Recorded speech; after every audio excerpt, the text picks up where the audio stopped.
அன்பானவர்கள் அனைவருக்கும் இனிமையான மகிழ்வான வணக்கங்கள். ராவணன் மிகப்பெரிய பராக்கிரமசாலி, அதைவிட மிகப்பெரிய சிவபக்தன்.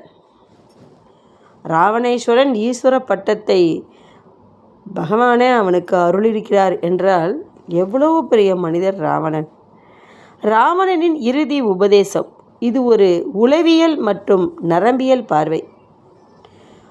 மூளையின் உள்ளே நடக்கும் ஒரு போர். கதைக்கு அப்பால் ஒரு உண்மையை பார்ப்போம் வாருங்கள். பல்லாயிரம் ஆண்டுகளுக்கு முன்பு எழுதப்பட்ட இராமாயணம் வெறும் இதிகாசம் மட்டுமல்லங்க, அது மனித மனதின் ஆழமான இயல்புகளை விளக்கும் ஒரு உளவியல் மற்றும் நரம்பியல் பாடநூல் தான் சொல்லணும். இந்த கதையில் ஒவ்வொரு கதாபாத்திரமும் நம் மூளையின் ஒவ்வொரு பகுதியையும் ஒவ்வொரு உளவியல் நிலையையும் குறிக்கிறது. இராமாயண போர் வெளி உலகில் நடந்த ஒரு சம்பவம் அல்ல, அது நம் ஒவ்வொருவரின் மனதிலும் நடக்கும் ஒரு போர். அதுதான் இந்த கதையின் உண்மையான அர்த்தம்.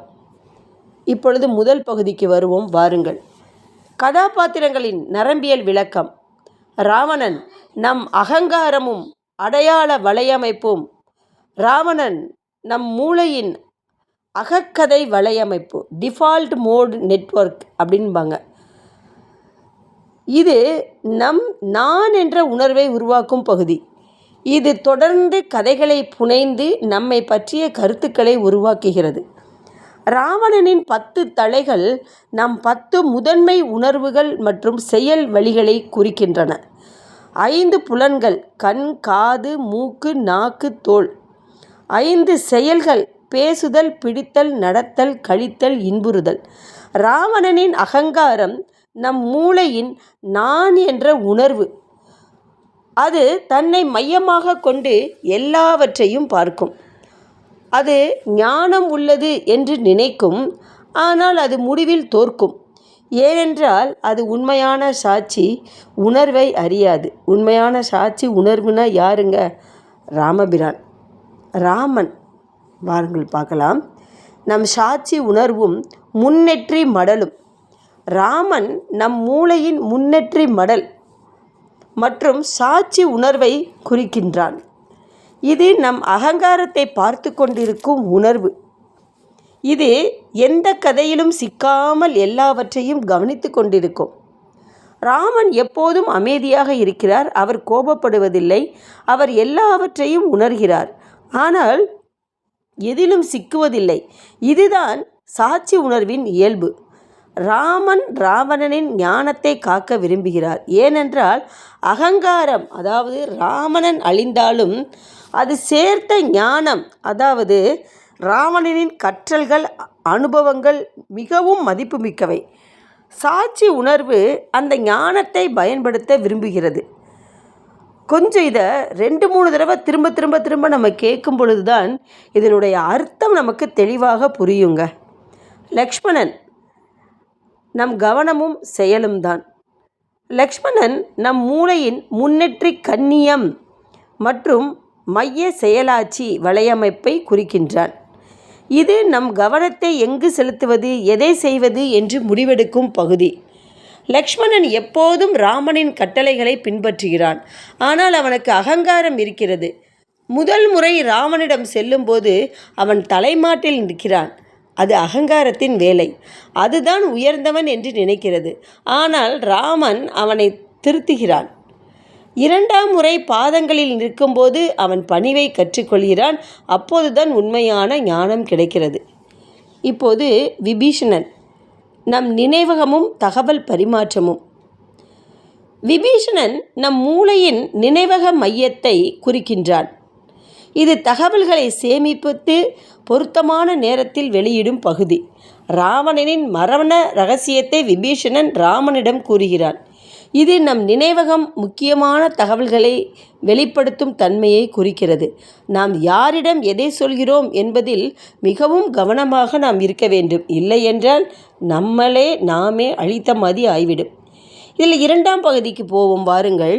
உபதேசங்களின் உளவியல் மற்றும் நரம்பியல் விளக்கம். முதல் உபதேசம்: நல்லதை உடனே செய், கெட்டதை தள்ளி போடு. அதுதான் நரம்பியலின் விளக்கத்தை பார்ப்போம் வாருங்கள்.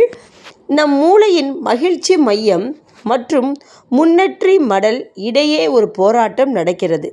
நல்ல காரியங்களை செய்யும்போது அது உடனடி மகிழ்ச்சியை தராது. ஆனால் கெட்ட காரியம் உடனடி மகிழ்ச்சியை தரும். அதனால்தான் நாம் கெட்டதை உடனே செய்து விடுகிறோம். ராவணன் சொர்க்கத்திற்கு ஏணி கட்ட நினைத்தான். இது நம் எதிர்கால இலக்குகள். கடல் நீரை இனிப்பாக்க நினைத்தான். இது நம் பெரிய கனவுகள். ஆனால் இவற்றை நாளை செய்யலாம் என்று தள்ளி போட்டான். இது நம் மூளையின் கால ஒத்திவைப்பு எனப்படும் ஒரு நிகழ்வு. இது நம் முன்னேற்றி மடலின் பலவீனத்தால் ஏற்படுகிறது. சீதையை கவர்ந்த செயல் இது உடனடி ஆசையின் வேலைதாங்க, அதாவது இச்சை. அது உடனடி மகிழ்ச்சியை தந்தது, ஆனால் அது அழிவை தந்தது. இதனால் உளவியல் பாடம் என்னங்க? நமக்கு நல்லது எது கெட்டது எது என்று தெரிந்தும் நாம் கெட்டதே செய்கிறோம். ஏனென்றால் அது உடனடி இன்பத்தை தருகிறது. இந்த உந்துதலை கட்டுப்படுத்தும் திறனே மன உறுதி, வில் பவர். அதை வளர்க்க வேண்டுங்க.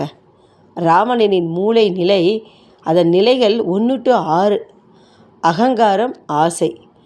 ராமனின் மூளை நிலைகள் 13, 17. சாட்சி உணர்வு, திட்டமிடல். 2ஆம் உபதேசம், எதிரியை சாதாரணமாக நினைக்கவே கூடாதுங்க. இதன் விளக்கத்தை பார்த்தால் நம் மூளையின் அச்ச மையம் மற்றும் முன்னேற்றி மடல் இடையே ஒரு தொடர்பு உள்ளது. நாம் எதையாவது சாதாரணமாக நினைக்கும் பொழுது அது நம் விழிப்புணர்வை குறைக்கிறது. அது ஆபத்தானது. ராமனையும் லக்ஷ்மணையும் சாதாரணமான மனிதர்கள் என்று நினைத்தான். அனுமனையும் வானரங்களையும் குரங்குகள் என்று நினைத்தான். இது நம் மூளையின் அகமதிப்பீடு இயக்கம், அதாவது ஓவர் கான்ஃபிடென்ஸ் பயாஸ் மற்றும் அறிவு சார்ந்த மயக்கம், காக்னேட்டிவ் பயாஸ் எனப்படும் நிகழ்வுகள். இது நம் கவனத்தை குறைக்கிறது. அது தோல்விக்கு வலுவளிக்கிறது. மூளை எப்பொழுதும் தகவல்களை எளிமைப்படுத்தும் உத்தியில் பார்க்க முயலும். ஒருவன் எளியவர் என்று முத்திரை குத்திவிட்டால் மூளை அவனை பற்றிய ஆபத்து எச்சரிக்கைகளை அச்ச மையத்திற்கு அனுப்புவதை நிறுத்திவிடும். இதனால் நாம் தெரிவது என்னவென்றால், நாம் எவரையும் எளிதாக மதிப்பிடக்கூடாது. எதிரி சிறியவனாக தோன்றினாலும் அவன் பெரிய ஆபத்தை உண்டாக்கலாம். எப்போதும் அறிவு நெகிழ்வுத்தன்மையுடன் இருக்க வேண்டும், அதாவது காக்னெட்டிக் ஃப்ளெக்சிபிலிட்டின்றாங்க. ராவணனின் மூளை நிலை ஏற்கனவே பார்த்தோம் அல்லவா, 1, 6, அதாவது மயக்கம், அலட்சியம். ராமனின் மூளை நிலை 13, 17, விழிப்புணர்வு, சரியான மதிப்பீடு. இது 3ஆவது உபதேசத்தை பாருங்களேன். ரகசியத்தை காப்பாற்றி வைக்கணும். நம் மூளையில் நம்பிக்கை மையம், அதாவது ட்ரஸ்ட் சென்டர் மற்றும் எச்சரிக்கை மையம், அலர்ட்னஸ் சென்டர் உள்ளன. நாம் யாரிடம் எதை பகிர்கிறோம் என்பது முக்கியம். ராவணன் தன் மரண ரகசியத்தை விபீஷணனிடம் சொன்னான். அவனது தம்பி. ஆனால் விபீஷணன் அதை ராமனிடம் கூறினான். இது நம் மூளையில் தகவல் பரிமாற்றம், இன்ஃபர்மேஷன் ஷேரிங் எனப்படும் ஒரு நிகழ்வு. நாம் யாரை நம்புகிறோம் என்பது ரொம்ப ரொம்ப முக்கியம். உணர்ச்சிகளை கட்டுப்படுத்தும் முன்னேற்றி மடல் பலவீனமாக இருக்கும்போது மனிதன் உணர்ச்சி பெருக்கில் ரகசியங்களை உளறிவிடுவான். ரகசியத்தை காப்பது என்பது மூளையின் செயல்பாடு நினைவகத்தின், அதாவது ஒர்க்கிங் மெமரி ஒரு முக்கிய பணியாகும். மிக முக்கியமான ரகசியங்களை யாரிடமும் சொல்லக்கூடாது. நம்பிக்கைக்குரியவர்கள் என்றாலும் அவர்கள் கூட எதிரியாக மாறலாம். அதாவது உணர்ச்சி மேலாண்மை, எமோஷனல் ரெகுலேஷன் மற்றும் விழிப்புணர்வு, அவேர்னஸ் கண்டிப்பாக வேணுங்க. திரும்பவும் சொல்கிறேன் பாருங்களேன். ராவணனின் மூளை நிலை 1, 6 நம்பிக்கை மயக்கம். ராமனின் மூளை நிலைகள் 13, 17 சரியான மதிப்பீடு, விழிப்புணர்வு. 3ஆம் பகுதியில் வரும்பொழுது பணிவின் நரம்பியல். லக்ஷ்மணனின் முதல் முறை ராவணனின் தலைமாட்டில் நின்று இது மேலாண்மை, சுப்பீரியாரிட்டி உணர்வை குறிக்கிறது. இது நம் மூளையின் ஈகோ சென்டரை செயல்படுத்துகிறது. இது ஞானத்தை பெற உதவாது.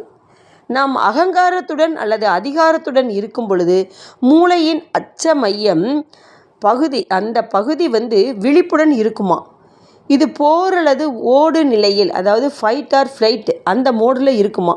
இது புதிய தகவல்களை ஏற்கும் முன்னேற்றி மடலில் செயல்பாட்டை குறைக்கும்.